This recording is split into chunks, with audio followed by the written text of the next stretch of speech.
Nos anos 60, surgia um jogador que se tornaria o maior símbolo da equipe do Palmeiras. Um dos maiores craques do futebol brasileiro nas décadas de 60 e também 70.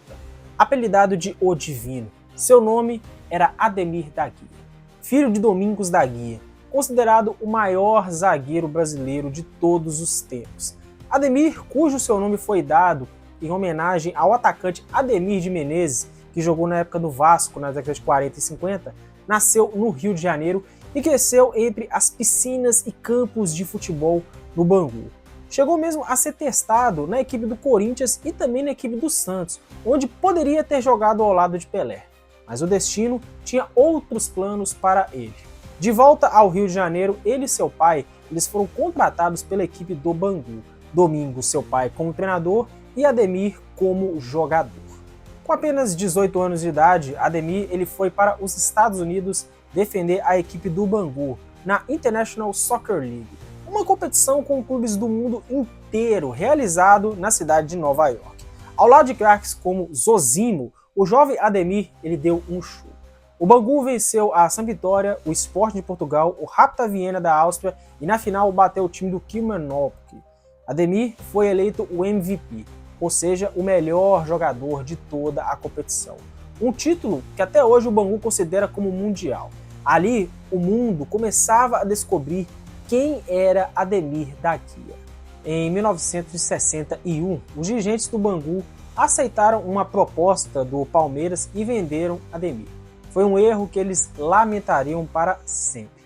Fleitas Lost, por exemplo, o técnico do Flamengo na época, falou ao dirigente palmeirense que o preço que eles pagaram não valia uma perna de Ademir de Menezes.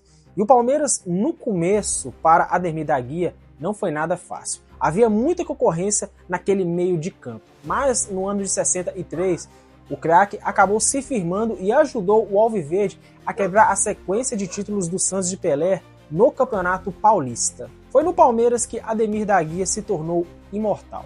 A sua forma de jogar era única, passadas largas, uma calma absoluta, uma técnica refinada e uma visão de jogo que poucos tinham. O que parecia lentidão era, na verdade, um domínio total de bola. Foi Djalma Santos que lhe deu o apelido perfeito, O Divino. E em 1964 chegou Dudu, o seu gêmeo no meio de campo. Juntos, eles formaram uma das parcerias mais longas e vitoriosas do futebol brasileiro. 13 anos jogando lado a lado.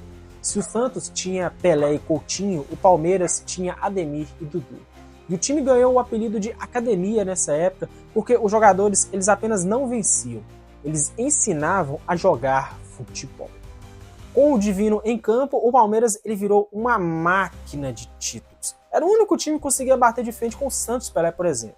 Conquistou os paulistas de 63, 66, 72 e 74. O torneio Roberto Gomes Pedrosa em 67 e 69 e a Taça Brasil em 67. E em 68, além disso, o time chegou até a final da Copa Libertadores, mas perdeu para a equipe do Estudiantes da Argentina. E em 72 veio o primeiro Campeonato Brasileiro da história do clube. Primeiro também seria a segunda edição do Campeonato Brasileiro, que começou em 71. Ademir, lógico, foi o protagonista do time, dando passes magistrais e liderando o time. No ano seguinte, em 73, foi o bicampeonato. E por tudo isso, até mesmo a revista Placar premiou Ademir com a bola de prata, reconhecendo como um dos maiores e também melhores jogadores do Brasil naquela época. Mas apesar de tudo isso, há uma injustiça que marcaria muito a carreira de Ademir da Guia. Ele nunca teve a chance merecida na seleção brasileira. Nas Copas de 66 e 70, ele acabou sendo cortado. E em 74, que foi disputada na Alemanha, finalmente ele foi convocado, mas o técnico Zagallo o manteve no banco durante quase todo o torneio. Foi só na disputa pelo terceiro lugar contra a Polônia que ele entrou desesperado e sem mesmo confiança para jogar aquela partida. O Brasil acabou perdendo por 1-0. Ademir ele acabou deixando o jogo no segundo tempo e se despedindo da seleção brasileira, com apenas 9 jogos oficiais e nenhum gol marcado. Um crime contra um dos maiores jogadores que o Brasil já produziu.